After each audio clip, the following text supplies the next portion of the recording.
والشاكرين والحمد لله رب العالمين. برادران اسلام میں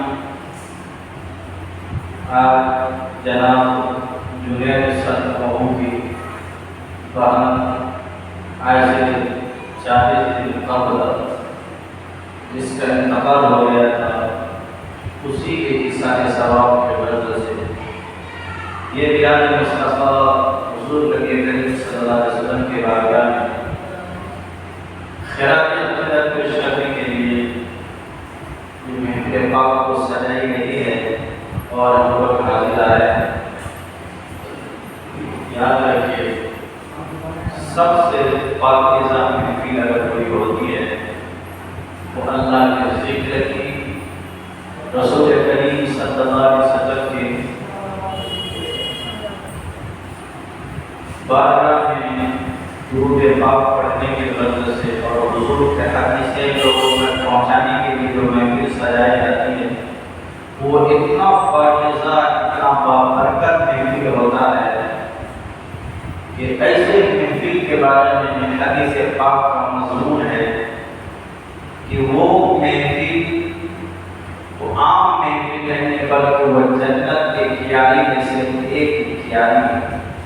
کیونکہ میلاد شریف کو نام ضرور دیا گیا کہ اس میلاد سے اسلام کا، قرآن کا، حدیث رسول کا پیغام لوگوں تک پہنچایا جاتا ہے. یعنی علم سکھایا جاتا ہے میلاد کے ذریعے سے. جیسے کہ مدرسوں میں بچوں کے لیے، بچیوں کے لیے، جوان کے لیے علم دین حاصل کرنے کا سسٹم اور اس کا سلیبس اور اس کا طریقہ رکھا گیا ہے. لیکن جن لوگ عمریں زیادہ ہو گئی، جو یا تو غریبی میں زندگی گزارا یا ایسے ماحول میں زندگی گزارا جن تک اسلام کا پیغام نہیں پہنچا، جوانی کھیل کود میں یا پھر کام کاج میں یا پھر یوں ہی ادھر ادھر کاٹ دیا، علم دین حاصل کرنے کو اسے موقع نہیں ملا. تو پھر جو بڑے ہو جاتے ہیں شادی کے بعد اس کی ذمہ داری الگ ہو جاتی ہے. جب شادی ہو جاتی ہے یا 20-25 سال کے وہ پار ہو جاتا ہے اس کی عمر، تو اب وہ پڑھ نہیں سکتا، چاہ کر بھی پڑھ نہیں سکتا. کیوں؟ اس لیے کہ یا تو وہ ذمہ دار ہو جاتا ہے، اس کو اپنے گھر کو دیکھنا ہے. گھر میں اگر جوان بہن ہے، بہن کی شادی کا ٹینشن دماغ میں الگ ہے. کبھی ماں باپ بوڑھے ہو جاتے ہیں، ان کے کام میں ہاتھ بٹانا پڑتا ہے، یا شادی ہو جاتی ہے، اس کی ذمہ داری میں ایک عورت آ گئی. اب کمائے گا نہیں تو کھائے گا کیسے؟ کمائے گا نہیں تو اپنی بیوی کو کھلائے گا کیسے؟ اسی طرح اور وقت گزرتا ہے، بال بچہ دار ہو جاتا ہے، ذمہ داری بڑھتی رہتی ہے. جب علم دین حاصل کرنے کا وقت تھا، کھیل کود میں ادھر ادھر ٹہل کے گزار دیا، اور اس کے بعد جب عمریں بڑھ گئی، ذمہ داری کچھ اور آ گئی، جس کی وجہ سے وہ مدرسہ میں ایڈمیشن نہیں لے پاتا. مدرسہ میں رسول اللہ کا پیغام، رسول کی سیرت سکھایا جاتا، اب یہ مدرسہ جا نہیں سکتا.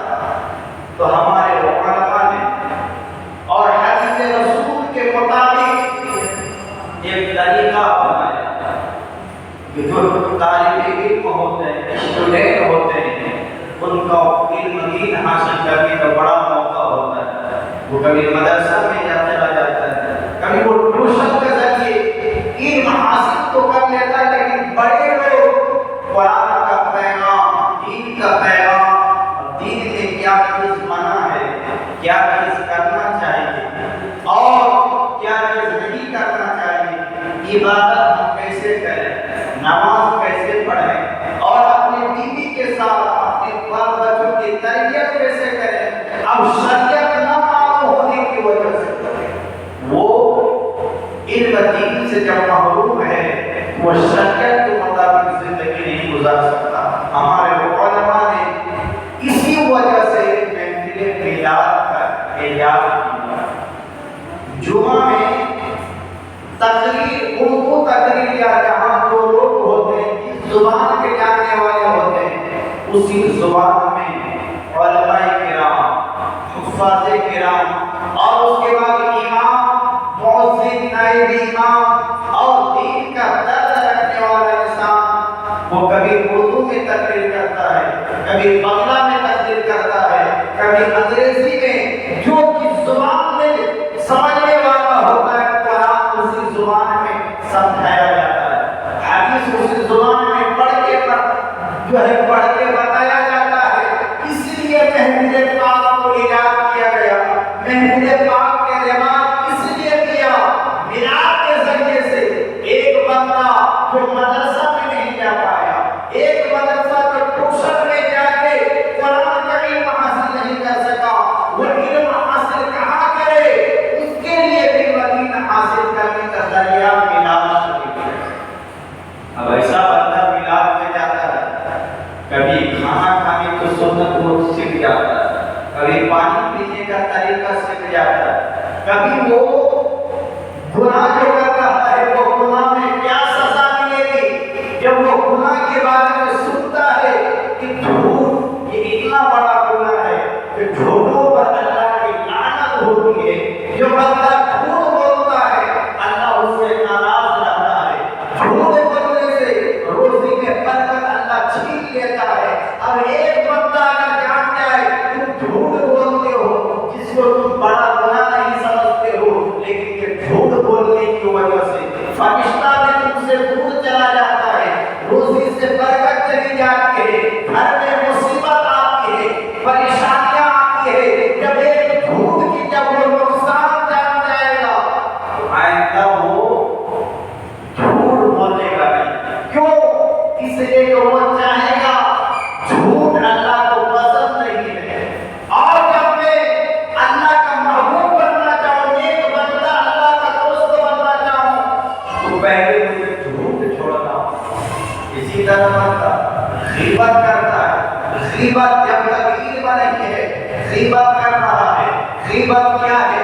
غیبت سے کیا نقصان ہوتا ہے ایک آدمی کو نہیں معلوم تھا، لیکن محفل میلاد میں گیا، ایک عالم بیان کیا الغیبت اشد من الزنا. یعنی جو بندہ غیبت کرتا ہے مطلب کیا؟ ایک مسلمان دوسرے مسلمان کو اس مسلمان کے پیچھے اس کی برائی کرتا ہے، اس کی جو ہے اس کے تعلق سے غلط باتیں کہتا ہے، یہ غیبت کہلاتا ہے. یعنی غیبت کیا ہے؟ ایک آدمی وہاں موجود نہیں ہے لیکن اس کے بارے میں کہے کہ فلاں تو ایسا ہے، فلاں تو ایسا ہے، اس کے اندر یہ خرابی ہے، اس کی یہ عادت غلط ہے، اس کی پیٹھ پیچھے اس کی برائی کرے گا، یہ غیبت کہا جائے. اور غیبت کے بارے میں میرے آقا کیا فرماتے ہیں کہ یہ زنا کرنے سے، بدکاری کرنے سے زیادہ بری چیز کیا ہے؟ غیبت کرنا. یہ قرآن میں اللہ فرماتا ہے کہ ایک مسلمان جب دوسرے مسلمان کی غیبت کرتا ہے تو کیا نقصان ہوتا ہے. قرآن کہتا ہے کہ جو بندہ غیبت کرتا ہے نا گویا وہ اپنے سایہ بھائی کا مرنے کے بعد وہ گوشت کھانے والا. یعنی غیبت کرنا اپنے خود کا سایہ بھائی کے مرنے کے بعد اس کا گوشت کھانا جتنا برا ہے ویسا ہی برا غیبت کرنے والا کام کرتا ہے. لیکن آج کون ایسا مسلمان ہے جو غیبت نہیں کرتا؟ اب ایک عالم ہے، امام ہے، سامنے تعریف کرتا ہے، امام صاحب چلا گیا، کہتا ہے یہ امام صاحب کتنا بڑا کمینہ ہے، یا اس کی عادت یہ ہے، وہ ہے، وہ میرا وغیرہ کرتا ہے. ارے وہ بندہ غیبت کرتا ہے، وہ سوچتا ہے میں نے اس کی عزت خراب کر دی. میں کہتا ہوں عزت دینے والی ذات اللہ کی ہے. وہ اللہ جسے چاہے گا عزت دے گا، جسے چاہے گا ذلت دے گا. اور عالم کی عزت دینے والا اللہ ہے.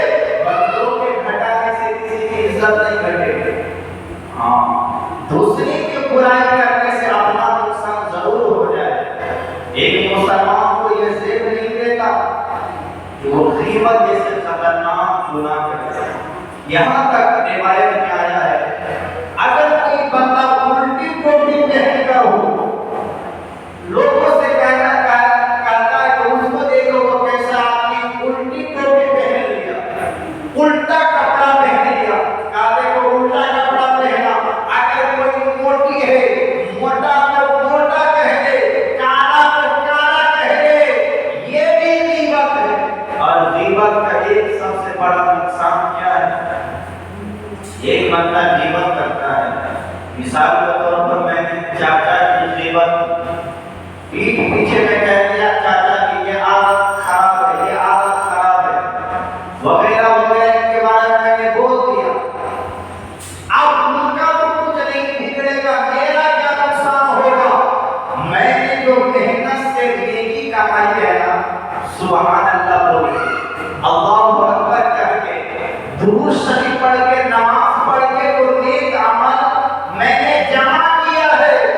چاچا کی برائی کرنے کی وجہ سے میرا نیک عمل ان کے عمل میں چلا جائے گا، ان کی برائی میرے عمل میں آ جائے گا. بتائیے کتنا خطرناک ہے. ایک بندہ ہزار میں ایک نماز پڑھتا ہے، کروڑوں میں 10 نمازی ہے، اور ایک بندہ نماز نہیں پڑھ رہا ہے اور آپ کو اللہ نے توفیق دیا، آپ نمازی بن گئے، محنت سے نماز پڑھتے، نیکی کماتے، لیکن ہوتا نہیں کہ ہم دوسرے کی برائی کر دیتے ہیں، کہتے ہیں کیسا ہے نماز نہیں پڑھتا ہے، یہ نہیں کرتا ہے. اس کے بعد کیا ہوگا؟ آپ کا سارا نیک عمل، وہ گنہگار بندہ جو ایک بھی نماز نہیں پڑھا، اس کے اعمال میں سب نیکی چلی گئی، اور اس نے جو گناہ کیا وہ گناہ اس بندے کے اعمال میں آ جائے گا. بتائیے خطرناک چیز ہے. آج ہم لوگ فضیلت بیان کرتے ہیں تو حضور ہماری شفاعت کریں گے. یاد رکھیے حضور سب کی شفاعت نہیں کریں گے، حضور اسی کی شفاعت کریں گے جن کا خاتمہ ایمان پر ہوا، جو دنیا سے جب مرا ہو ایمان پر مرا ہو تب اس کا خاتمہ ہوگا. لیکن جو ایمان پر نہ مرے، چاہے رات کی عبادت کر لے، پہاڑ بلندی کی کر لے، مرتے وقت اگر ایمان چھین گیا نا، وہ سیدھا جہنم میں جائے اور ہمیشہ ہمیشہ جہنم میں رہے. لیکن آپ ہم فخر کرتے ہیں، ارے آپ ایمان پہ مریں گے، ان سے کہیں بھیگا ایمان پر مریں. حدیث پاک میں میرے آقا فرماتے ہیں ایک بندہ وہ زندگی بھر نیک عمل کرتا رہتا ہے، نیک عمل کرتا رہتا ہے، موت اور زندگی سے صرف ایک بارش بچ جاتی ہے، وہ برائی کرنے لگتا ہے، کوئی ایسا کام کرنے لگتا ہے، وہ جہنمی بن جاتا ہے. پھر میرے آقا فرماتے ایک بندہ برائی کرتا رہتا ہے، برا کام کرتا رہتا ہے، زندگی اور موت سے ایک بارش کا رہ جاتا ہے، وہ نیک کام کرنے لگتا ہے، وہ بندہ جنتی ہو جاتا ہے. کیا کہنے کا مطلب کیا ہے؟ یعنی ایک بندہ برائی اگر نہ کرے لیکن مرنے سے پہلے اگر سچی توبہ کر لیتا ہے، اللہ اس کے گناہوں کو معاف فرما کے جنتی بنا دیتا ہے. لیکن ایک بندہ نیکی کو کر رہا ہے، مرنے سے پہلے کوئی ایسا برا کام کر لیتا ہے، اللہ ناراض ہو جاتا ہے. جب وہ مرتا ہے اللہ ایمان کو چھین لیتا ہے. ایسا بندہ جب مر جاتا ہے اللہ جہنم میں پھینک دیتا ہے. اس لیے ایمان کی قدر کرنی چاہیے. ایمان ہے اپنی بڑی دولت. دیکھیے دودھ ہوتا واقعہ سماپت فرمائیں. ایک بزرگ ہے سفیان ثوری، وہ جواب تھے، محدث تھے، حدیثیں لوگوں کو پڑھ پڑھ کے بتاتے تھے. لیکن ہوا جو ایک رات سوئے، جب صبح میں اٹھے تو لوگوں نے کیا دیکھا؟ سفیان ثوری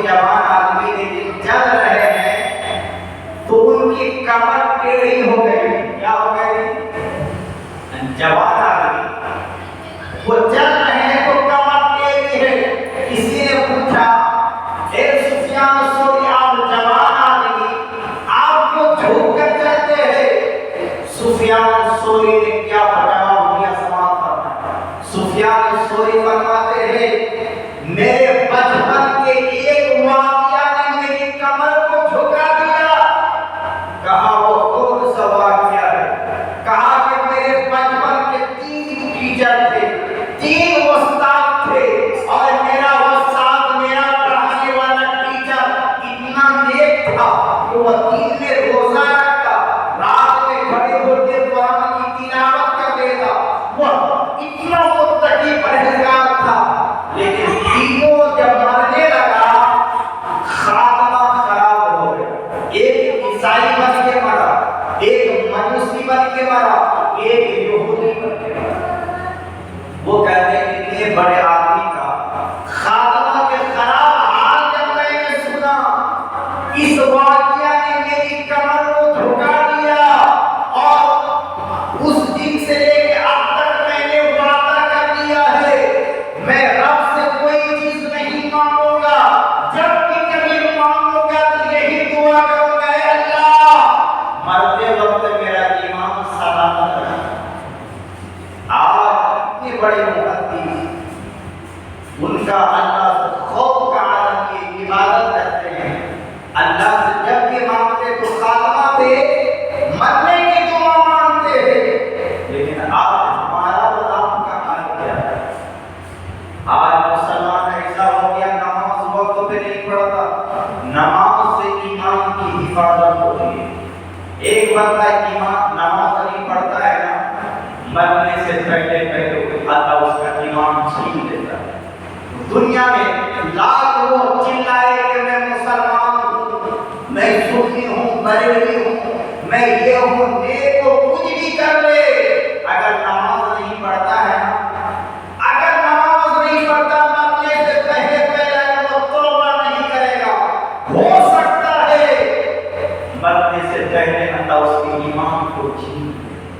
لیکن جو نماز کی پابندی کرتا ہے نا، اگرچہ اس کی عادت خراب بھی ہو، مرتے وقت یہی نماز اس کی ایمان کی حفاظت کرتا ہے، اور وہ مرتا ہے تو ایمان کے ساتھ مرتا ہے۔ اسی طرح ایک اور بات ہے، بہار سے ایک بہت بڑے بزرگ ہیں جن کا نام ہے مختوم بہاری، جن کو مختوم بہاری کہا جاتا ہے۔ مختوم بہاری یہ کون ہے؟ بہار میں ایک راہگیر ہے، راہگیر کے جنگل میں ایک پنڈت جی نے پوچھا کہ اے بابا یہ بتائیے اللہ کا ولی کون ہوتا ہے؟ مختوم بہاری نے کہہ دیا کہ اللہ کا ولی وہ ہوتا ہے جو اگر کہہ دے کہ جنگل سونا بن جائے، مٹی سونا بن جائے تو سونا ہو جائے۔ اتنا زبان سے نکلنا تھا، راہگیر کا سارا جنگل سونے میں بدل گیا، ساری مٹی زمین سونے بن گئی۔ اب بتائیں وہ کتنا بڑا اللہ کا ولی ہوگا جو بولتے جنگل سونا ہو جائے تو وہ سونا بن جائے۔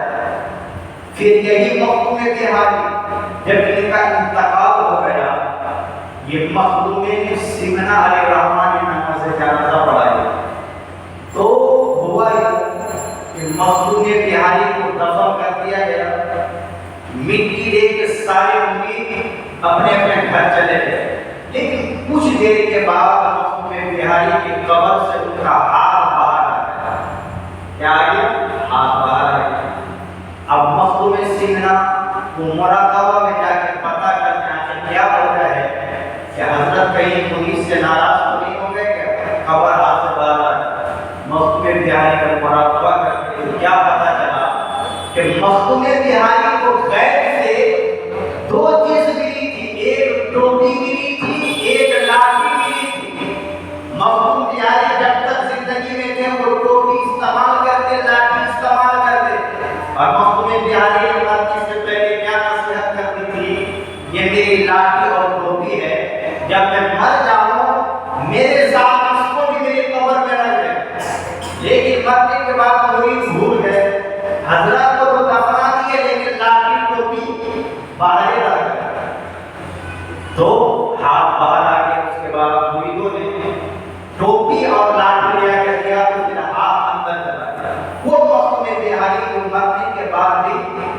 ملتا ہے۔ یہی محمود بہاری اپنے مرید کو خط لکھتے ہیں، کیا لکھتے ہیں؟ اپنے مرید کو خط لکھتے ہیں، اے میرے بھائی اللہ سے ڈرتے رہنا، وقت پہ نماز پڑھتے رہنا، نماز کی پابندی کرتے رہنا، لیکن سنو نماز کو ہم اس لائق نہیں سمجھتے کہ یہ نماز کے ذریعے ہماری بخشش ہو جائے۔ ہم تو ایسے کوتاہی کرتے نماز میں، جس طرح اللہ کی عبادت کرنی چاہیے ہم نہیں کر پاتے۔ ارے ہماری نماز کا حال یہ ہے، اگر ہم اپنی نماز کو کوٹری میں باندھ کر کسی چوراہوں پہ اگر پھینک دے تو تب بھی اس کو نہیں سنتے۔ اب بتائیے وہ بزرگ کی خاکساری دیکھیے جو کہہ دے کہ جنگل سونا تو سونا ہو جائے، مرنے کے بعد جن کا حال بڑا ہے، مرنے کے بعد جو زندہ کی خاکساری کا عالم یہ ہے، اور ہماری اور آپ کا حالت کیا ہے؟ اکثر لوگ کی زندگی کسی کی 60 70 30 20 سال بعد ہوتے ہیں، وہ رات میں سوتا ہے فجر میں آنکھ نہیں، نماز پڑھنے کی فرصت نہیں ملتی، اور دعویٰ کیا کرتا ہے کہ میں جنت میں چلا جاؤں۔ یاد رکھیں جنت کسی کی باپ میں جا کے نہیں۔ وہ یہودی کی طرح ہماری سوچ ہو گئی، یہودی کیا سوچتا ہے؟ جنت میرے باپ کی جائے، مروں گا جنت میں چلا جاؤں گا، لیکن ہمارے نبی کی عبادت کا عالم یہ ہے۔ حضرت عائشہ صدیقہ فرماتی ہے جب ساری رات میں سارے لوگ سو جاتے، میرے آقا اپنی عبادت کے لیے کھڑے ہو جاتے، میرے آقا اتنا لمبا لمبا قیام کرتا، آپ کے پاؤں میں ورم آ جاتا، پاؤں میں ورم آ جاتا۔ حضرت عائشہ صدیقہ فرماتی یا رسول اللہ، آپ تو اللہ کے نیک بندے محبوب ہیں، آپ تو گناہ سے پاک ہیں، آپ اتنی عبادت کو کرتے ہیں، تو میرے آقا فرماتے ہیں کیا میں رب کا شکر گزار بندہ نہ بنوں؟ یعنی کہنے کا مطلب یہ ہے ہمارے اور آپ کے جو نبی ہے نا، اتنی عبادتیں کی ہیں، اتنی عبادت جیسی نماز اور جیسی عبادت ہمارے نبی نے کیا ہے، کائنات کو کوئی ویسی عبادت کرنے والا نہیں۔ جبکہ ہمارے اور آپ کے جو نبی ہے نا، وہ گناہوں سے پاک تھے، یعنی ان سے گناہ کبھی ہوا ہی نہیں۔ جو گناہوں سے پاک ہو ان کی عبادت کے یہ عالم، ہم اتنے گناہگار ہیں پھر بھی 5 وقت کی نماز پابندی کے ساتھ پڑھ نہیں پاتے۔ رب کے بارے میں دعا ہے اللہ تعالیٰ ہم تمام حضرات کو 5 وقت نماز جماعت کے ساتھ پڑھنے کی توفیق عطا فرمائے، اور ہم سب کے اندر ایمان و عقیدے کی حفاظت فرمائے، اور باپ اور بچوں کی اچھی تربیت کرنے کی توفیق عطا فرمائے۔ انہیں چند لوگ صاحب خطب کرتے ہیں، کہیں سننے کا درمیان ہے، کہیں سے زبان باقی ہو، سب کے بارے میں بھی توبہ کرتا ہوں، آپ بھی کریں، اللہ میری بھی گناہ معاف فرمائے اور آپ کے گناہوں کو معاف عطا فرمائے۔ سارے لوگ استغفار پڑھتے ہیں، استغفر اللہ ربی من کل ذنب واتوب الیہ وما علینا الا البلاغ۔